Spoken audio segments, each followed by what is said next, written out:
Hello and welcome to Don't Go Down the Rabbit Hole.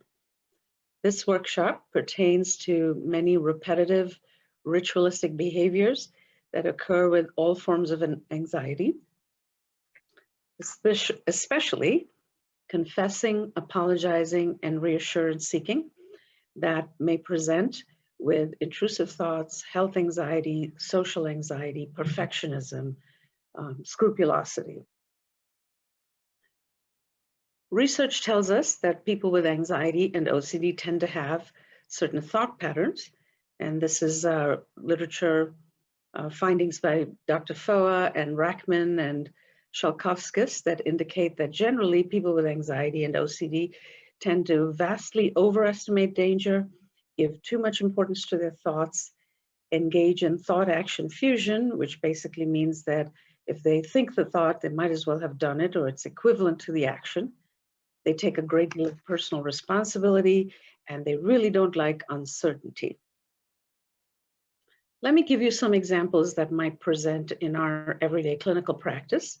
And I work primarily with children and teens, so this workshop pertains to them. But everything I'm talking about today can also be used with adults with these issues. So Nevea is 7, and she has intrusive sexual thoughts. And she's always thinking, and confessing and talking out loud. Look, I think I'm sticking out my butt.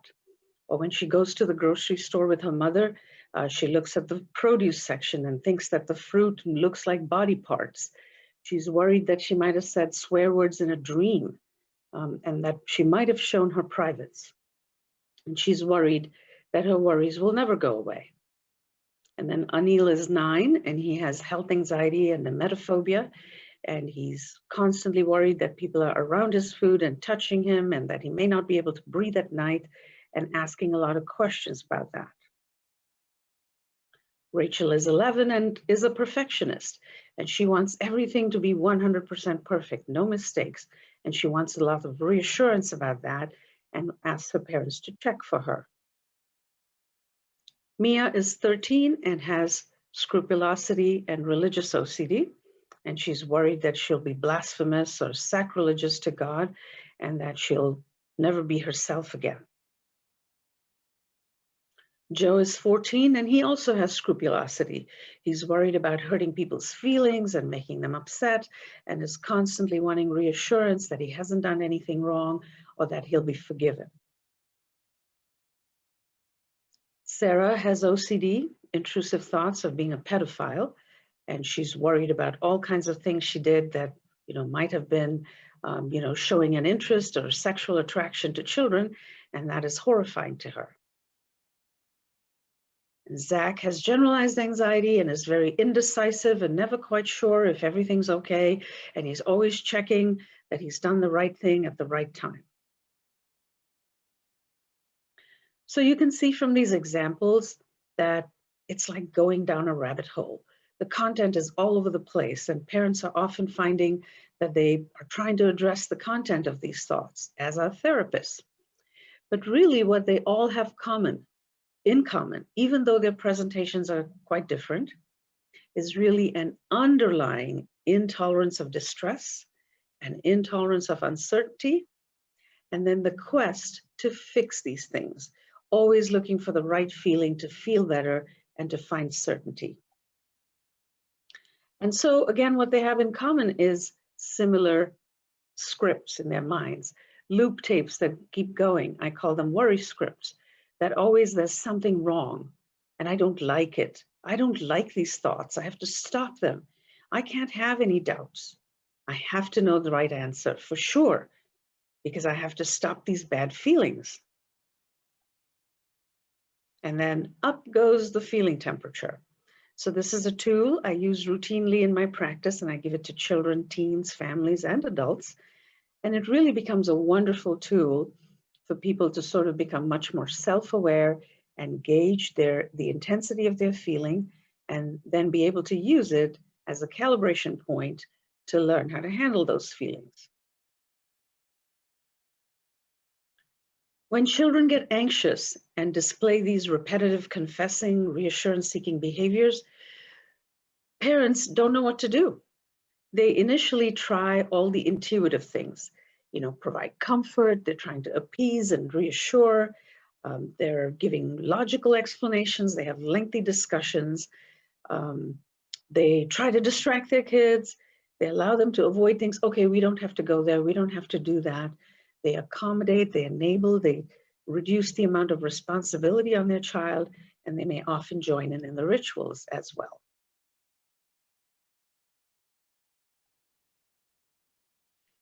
Unfortunately, even though parents think they're trying to help, and they're doing so with the best of intentions, all of that results only in temporary relief. And unfortunately, over the long run, it becomes a vicious cycle of escape from the anxiety.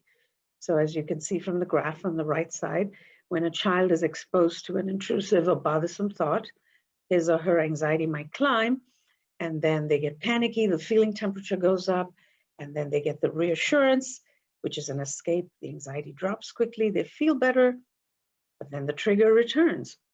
And then the child or teen will do the same thing again. So the next thing you know, they're caught in a vicious cycle of escape, along with the parents engaged in that same cycle. There are certain pinch points that kind of exacerbate these patterns, and often they are times when a child or teen has rigid routines and habits. And I would say bedtime and getting ready for school or leaving the house in the morning are typical times when these patterns will be exacerbated because they create a great deal of anxiety. A child says, I have to go to bed with this routine. I have to do things this way, but it's not working out right. Or I haven't got my stuff done in the morning. Time pressures and deadlines. So again, getting out the door to go to school, taking a test, finishing homework, and leaving the house to go somewhere. Those are pinch points that exacerbate these behaviors. Non-routine events are those that are, don't happen too often. So, well, we go about our daily business, but it's only once in a year we go on vacation. And then the anxiety is much more escalated because it's a new event, it's non-routine, and the child has to deal with a lot of anxiety around that. Surprises.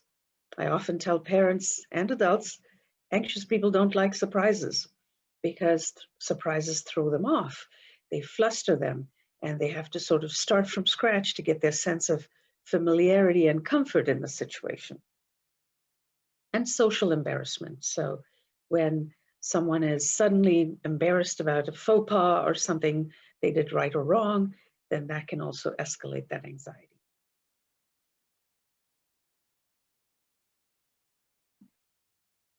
And all of this then leads to a reciprocal escalation.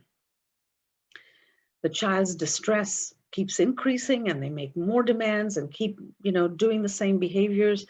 Parents try all those intuitive responses and then they're at their wits' end. They don't know what else to do. And they get frustrated and the child gets frustrated and the child escalates into the extinction burst, which is that high escalation or upping the ante to get the response that they need in order to feel better. And this can often result in meltdowns or, full-out temper tantrums or panic attacks. And the feeling temperature then is out of control. It's usually like an 8, 9, or 10. And when it gets that way, that's a tough point for parents, families, and even therapists. And I think as therapists, we should ask ourselves, what are our own biases or thoughts and feelings about these situations? And if you're a newer therapist, new to CBT, new to these kinds of complexities, you may be more likely to think in these ways. I know I did a lot when I was a new and young therapist, and it's only with experience and practice that I've gotten better at handling these issues.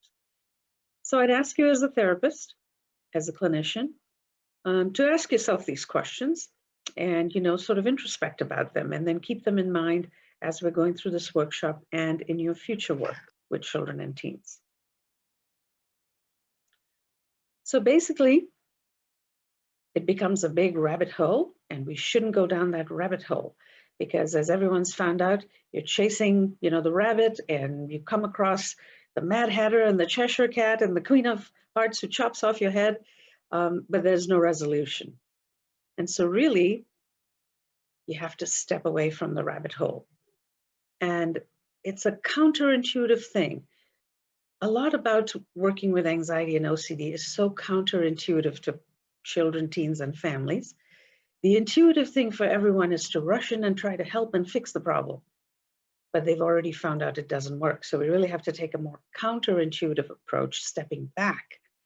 And rather than addressing the content of the worries, we're going to focus on the underlying distress, because the content keeps changing. It moves around. It's a moving target. But it's the underlying distress that's steady and constant. It's important to recognize those pinch points and parenting traps, which I'll be talking about soon, and accept that the distress really is the focus of the treatment, not the content. And in order to do all that, it's important to cultivate treatment readiness and prepare children and families for having this different approach to handling the confessing, reassurance seeking, and apologizing.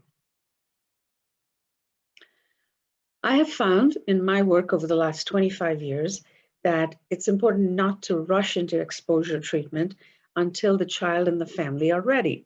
And so I have developed these 4 steps to proactively address the issue. And I found that when I go through them systematically, then children and families are more willing to engage, more invested, and less likely to drop out. And so the 4 steps are stabilization. And stabilization is really addressing the crisis, the chaos, that sense of chaos in the family around these issues, the meltdowns, where it's a feeling brain response. And I educate kids and families that when our feeling temperature goes up to an 8, 9, or a 10, it's as if our feeling brain, which is where our feelings come from back here, our limbic system, our emotional brain, it kind of shuts down our thinking brain, which is here, our cerebral cortex, our smart brain. So when we get very upset, we aren't able to think properly. And that explains a lot of this kind of chaos, that really we're not able to resolve any issues while we are very distraught or upset about anything. And so, you know, parents have this feeling brain response themselves. They make frantic attempts to stop it because meltdowns are very upsetting. They try to be logical, rush to meet the need, comfort, reassure, placate. And then when they get really frustrated, they might threaten or punish. And none of that works because it's also a feeling brain response from them, and it escalates the crisis and results in 2 meltdowns from the parents as well. And so the first step is to really bring down the feeling temperature and calm down the feeling brain. And these are some basic do's and don'ts. Recognize that the feeling temperature is going up and the feeling brain is activated. Label it. You know, my feeling brain is pretty upset right now. Let's take a calming break. So designate a place and a time to take a calming break. It should be pre-designated, and engage in calming actions. What can you do to calm down your feeling brain? Simple things like taking a few deep breaths, or listening to music, or drawing, and giving it time. Time is perhaps the most important thing, because time is what settles down the sympathetic nervous system and calms people. And then the don'ts are, don't continue to do those intuitive things of reasoning or trying to end it quickly, giving in, yelling, punishing. And it's only when the crisis has calmed down, then you can move on to the next steps. I found this repeatedly in my practice. I work with a lot of kids and teens where there's chaos and meltdowns, and I've learned that unless that chaos calms down, it's really pretty futile to move on to the next steps. And so it's worth investing a couple of sessions into that first step of stabilization, and then it gets much easier. Communication involves educating children and families. Anxiety and OCD gives you false alarms. For older kids and teens, the analogy of false alarms works really well. For younger kids, elementary and preschool, I use the analogy of worry tricks. It's as if your brain is playing tricks on you. It's like if I said, look, there's a spider on your head. And kids really get that, the little kids. They get that I'm tricking them, and that if they figure out it's a trick, they don't have to be scared. But this is what the worry tricks and false alarms tell you. Thoughts are dangerous, feelings are awful, and it's bad to have them. And you're not brave. You're not brave enough, you can't handle it. And so then you do all these things to feel better. You might confess and apologize and ask your parents again and again to help you out. But all of this becomes a vicious cycle of escape. So I actually educate parents and families using these graphs. And if the child is too little, obviously, I explain it to the parents so that because they're the ones who are going to be making changes in their reactions. And do you know that we all have bad thoughts? Pretty much everyone has bad thoughts from time to time, and they're normal. And actually, some research studies showed that about 80 to 90% of people say they have bad thoughts. And I say the other 10% are lying.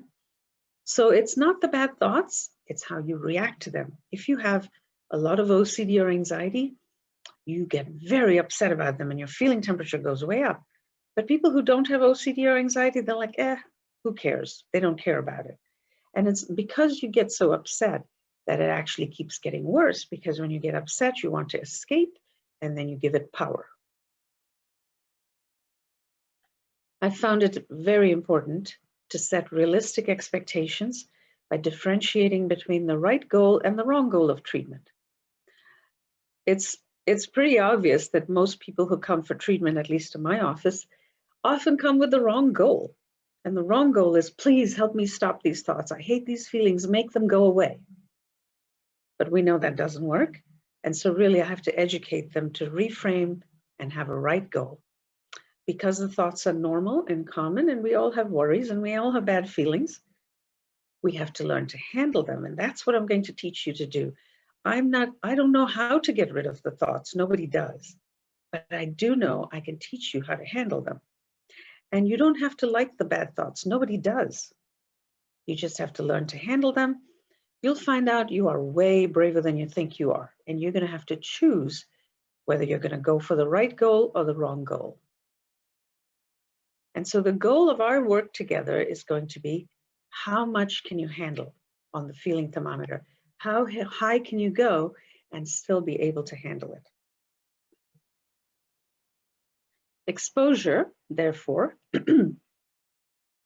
really has to be to the process, the underlying process that I talked about, not the surface content of the worries. To the feeling of being uncomfortable, not knowing for sure. And exposure involves nudging oneself one notch outside the comfort zone in order to increase the bandwidth of tolerance.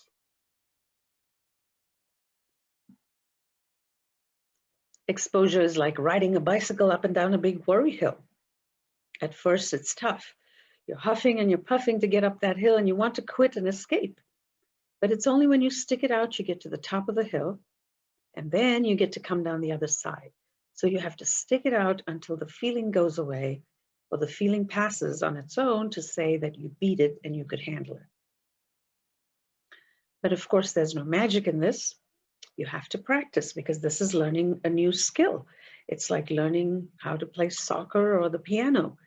You don't get better overnight. You have to keep practicing, and the more you practice, the smaller and smaller the hill gets. So that's communication. And by the way, I do this with children and parents in the room together so that we're all on the same page, have the same understanding, and speak the same language, because this becomes the language of the treatment. And most kids are persuaded by then, but some need a little additional persuasion because they might have found too much comfort in familiarity and in the accommodations that are provided to them by their families. And so they need to see the necessity, the possibility, and the power to change. And so I might have to do some extra work with them to help them see what they're missing out in life and why it's necessary for them to take back their lives. I help them understand it is possible to change, because they may often think of themselves as helpless victims, and that all of us have the power, the will to change. And finally, collaboration, not coercion.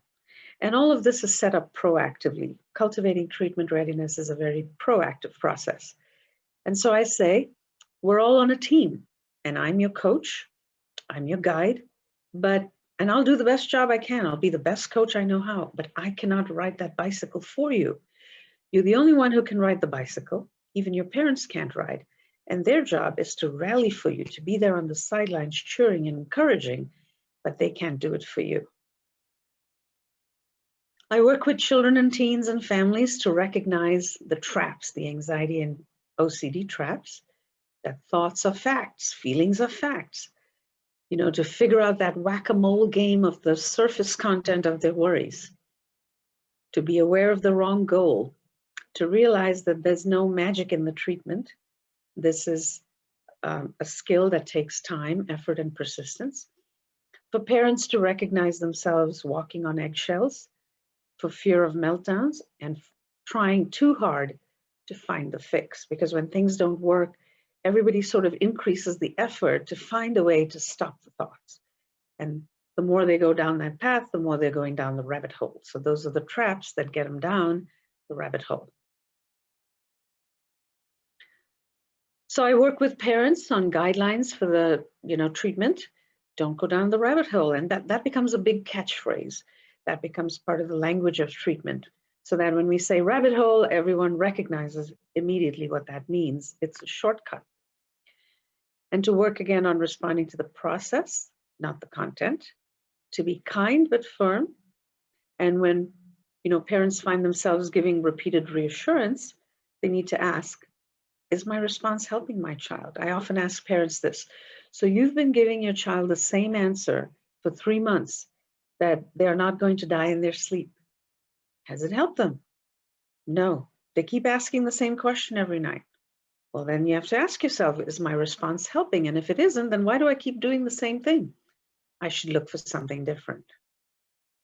Learning that it's okay to have bad feelings and be upset. I encourage parents sometimes to switch parenting roles a little bit with regard to their anxious child, because often it becomes one parent that the child really focuses on for the reassurance. And perhaps that parent needs a break and needs to step away from that rabbit hole and let the other parent handle it. And so to do some tag team parenting. It's important for children, parents, and therapists to recognize that indirect and subtle neutralizing behavior that can then begin to replace the more obvious confessing and reassurance. And I've had this happen a lot. So children will then stop asking or telling, but sort of float these statements around. I had those worries today. You don't have to answer me, but I'm just saying, but this is a different question, or just one last time. Okay, I know it's my OCD, right? And it's my worry tricks, right? Or remind me again, what were those 3 strategies? Am I getting better? Or sometimes even just sort of talking out loud, not really engaging the parent directly, but watching for their reactions. So even from getting a non-reaction from the parent, the child is deriving that indirect reassurance that the parent did not seem alarmed and therefore that they must be okay. And so parents need to recognize those things so that they can help the child work on them. Exposure involves facing, not fighting your fears. And I think I have found it very important to differentiate between facing and fighting, because obviously the term fighting is the more intuitive, natural one to use in the context of exposure. But consider this, they've been fighting these thoughts for a long time. And for them, fighting implies resistance. I'm going to block them. I'm going to fight them. I'm not going to let them happen. And so I find facing is much more of a conscious choice to confront something and deal with it rather than just block it. And so it's about choosing. You can choose whether you want to face or fight your fears. And I do exposure sort of in 3 parallel levels, three steps, what I call spontaneous, in vivo, and imaginal, and they happen somewhat in parallel. Spontaneous exposure addresses the times when intrusive thoughts just kind of happen spontaneously. So they, unlike some triggers like germs, for instance, a child may not be bothered about germs unless they have to encounter a doorknob or touch a faucet handle. But thoughts are spontaneous. They come and they go, and the child could be doing anything. And so they need to have a strategy for how to handle it when that's happening. And so they have to just allow the thoughts to happen. Don't go down the rabbit hole. Instead, notice them, label them, and move on. I notice that I'm worrying about those things again. I notice that I keep thinking about those bad thoughts. Those are false alarms. That's a worry trick. I'm labeling it. And I'm going to go about my business as usual, because when it's a false alarm, there's no danger. When it's a worry trick, it's not true. And I'm going to ride the worry hill and face my fears. They're going to learn to rewrite the scripts. What's my feeling temperature? So start by asking, what's my feeling temperature? My feeling brain seems to be on high alert. It's getting up to a 6 or a 7, but I know it's just a false alarm. Thoughts are not facts, feelings are not facts. So now they're going to change that loop tape in their minds that continues to get them to do the same escape behaviors. Oh, well, whatever. You know, the clouds come and go in the sky. Sometimes they're nice and puffy, sometimes they're gray. I can't do anything about them, so I just let them go. And so again, the feeling thermometer becomes an extremely important tool where they're using it as a way to gauge where they are in order to handle it. And they're going to focus on writing brave scripts. It's okay. It's okay to have bad thoughts. I don't like them. I can handle them. And I will ride the worry hill because I am brave. I encourage parents, and I work with parents to develop their own scripts. And so often, in order to use shortcuts, it's good to develop code language. And I work on that with children and families together. Like, okay, let's develop a few code words that will quickly make everyone aware and, you know, make them break out of, you know, or stop themselves from going on that rabbit hole. And so that's a very personalized, individually tailored set of words. And so some examples could be a parent saying, "Are you stuck?" And that sort of like snaps the child out of it. And this is with the child's agreement, of course. And it can also sometimes just be like goofy words, irrelevant words like, "Oh, it's pizza time." And then parents can ask questions like, "Is this the unanswerable question?" And recommend taking a calming break and saying, "Who are you going to believe? Do you want to believe the worry tricks, or do you want to believe yourself? Do you want to believe the false alarms, or do you want to believe me? But we're not going down that rabbit hole." Some more scripts. And once again, this is something you sit down with your client and family and develop in a very personalized way to come up with little statements that they can write on index cards even, and have them on the refrigerator, on the bedside table, on the bedroom door, so that they can quickly access them. Likewise, parents need to be prepared to have planned answers to the repetitive questions, at least initially when the child isn't able to modulate and you know, still continues to ask. So there should be a plan for how to answer those questions. And I recommend what I call a once and done strategy, which is anytime there's a new question or a truly different question, you know, it's fair, it's reasonable for a parent to give a good logical explanation once and done. So one time is okay, but no more than that. After that, if it's repetitive, it's anxiety. Another strategy is to use coupons or tickets where a child is assigned a certain number of tickets per day or coupons. Let's say they ask 50 questions a day. So perhaps they'll get 20 coupons. And every time they ask a question or make a confession, they have to turn in a coupon. And when they run out of coupons, they've run out of questions. No more questions, no more answers. And of course, we've started about 20 and then cut them down so that over time there's increasing exposure to the discomfort. On demand versus planned. Parents often fall into the trap of responding on demand. The child asks a question and the parent responds. And I encourage parents to be aware of that we're moving away from those on-demand questions and reassurances to only at planned times, such as worry time. So designate 5 or 10 minutes once a day, twice a day, even 3 times a day for a very anxious child, during which the timer is set, and that's the time you can ask all the questions in the world. But then once worry time is over, there's no more questions or answers until the next worry time. So that kind of, you know, keeps it in a planned and circumscribed period of time. Another strategy is beat the timer. So when you have a question, you have to wait for 5 minutes, and we're going to set the timer before you ask it or before I give the answer. And then it's going to be 10 minutes, and then it's going to be 15 minutes, increasing the time to increase the bandwidth of tolerance. Okay, and then there's in vivo exposure, which should be planned. It shouldn't be spontaneous, because spontaneous exposure often catches kids off guard, and then they get flustered and they have a meltdown. So it's better if it's planned. Of course, life does present some spontaneous in vivo exposures. There's nothing to be done about that. But if they can be planned, the child is much better equipped to get in the right mindset to be able to handle and face their fears. So it involves actively seeking out the triggers and making a plan to face fears, doing things you've been afraid to do, ride the worry hill, and increase the bandwidth of tolerance.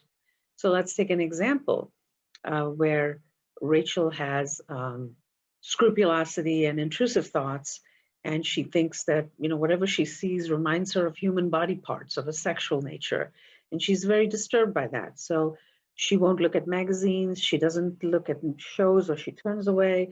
She won't go to the grocery store because items in the produce department remind her of that. So now in vivo exposure is going to involve a plan for her to go grocery shopping with her parent. Maybe go to the non-produce area first and then work her way into the produce area and things like that. So it's gradual, systematic, and planned. And the goal again is always to face the fears willingly, ride the worry hill, know that it's going to be tough at first, but little by little, you will increase your tolerance. And imaginal exposure is exposure to thoughts, because a lot of the thoughts may not play out in vivo kinds of experiences. And it's just having the thoughts in the mind that bring on discomfort and uncertainty. And so worry time can also be used as a worry exposure, where children are encouraged to bring on the thoughts on purpose and then just say them again and again and talk about them over and over and over without getting a reassurance for a certain amount of time, 5 minutes, 10 minutes. And then when the time's up, then they're done. In between, they would use a worry diary to write down their thoughts and fears, and they would have to sit with the feelings without answers and ride the worry hill and tolerate the discomfort. All of these things are hard to do for children and teens, and they are very counterintuitive. And so some kids might need a little incentive, a little boost of encouragement and reinforcement. So I definitely work on that component of self-reinforcement for children to reward themselves with praise, or to treat themselves, oh, if I do this tough exposure, then after that I can go play a video game, or I can watch my show, or I can talk to a friend. Or I can go outside and play. Praise and encouragement from parents. You and me alone time with parents. I call this Yama time. This is good old-fashioned quality time, where it's a positive time. It's a time where children and parents sort of just hang out, you know, and enjoy time together. 15 minutes a day, maybe half an hour would be great. But during this time, they don't talk about the worries or the anxieties. It's more about reconnecting in the way they used to before the anxiety and the OCD took over and made most of their interactions about the anxiety. And then having a system, you know, for them to earn tickets, bravery tickets, points, or pennies that are tangible, you know, countable and visual, and they can then earn some daily privileges for those things. And then finally, behavioral activation.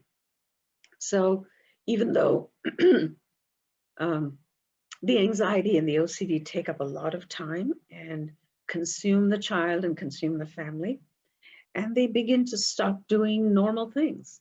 And so it's very important to also get them back on track with doing a lot of behavioral activation. Go do stuff, you know, just do it. So they've stopped doing things like, you know, going and playing with friends, or doing other enjoyable things. And so we make a very specific plan for them to go do enjoyable things and also do things for others. Actually, anxiety and OCD make people very internally focused on themselves and their own angst. And having an outward focus by doing things for others little things like, draw a card for a friend, or say something nice, or help your mom in the kitchen, or do some volunteer work. That can help them become more outwardly focused. That then also gives a balance to their perception of the world. And then also to focus on gratitude, because gratitude gives us a perspective that even though things can be hard, there's always something that you can be grateful for. And that can, kind of create a much more positive overall outlook on life. And then finally, it's important to keep the gains.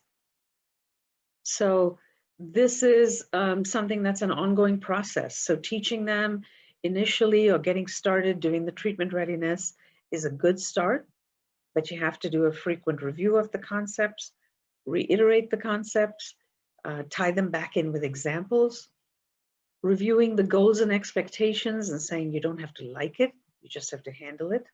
And remember, it's supposed to be hard. If it wasn't hard, you wouldn't even be talking to me, right? If it was so easy, you would have done it yourself. So expect it to be hard, but only when you practice, it gets easier. And foster bravery. You did it. You can do it again. And finally, don't give up. You can do this. You have to keep trying.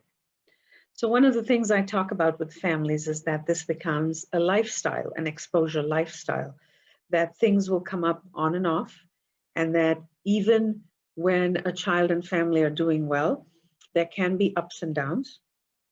And that's just like, life in general. You come to bumps in the road. And even if you're riding a bicycle and you ride really well, you can get, thrown off by that bump. You can fall off your bicycle. And what do you do when you fall off the bicycle? You try to get right back on. You survey the damage, and you attend to it, but you want to get back on that bicycle.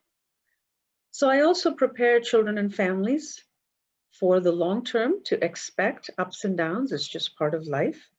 And if they can anticipate the triggers, like the start of the school year, a family trip somewhere, a stress, a change in the family, the loss of a friend, those are the kinds of triggers that can bring it all up again. And when they're prepared for them, then they're better equipped to handle them rather than being discouraged and disappointed. And so with that, I hope that you'll be able to help many children, teens, and families ride up and down the worry hill. And that's it for today. Thank you.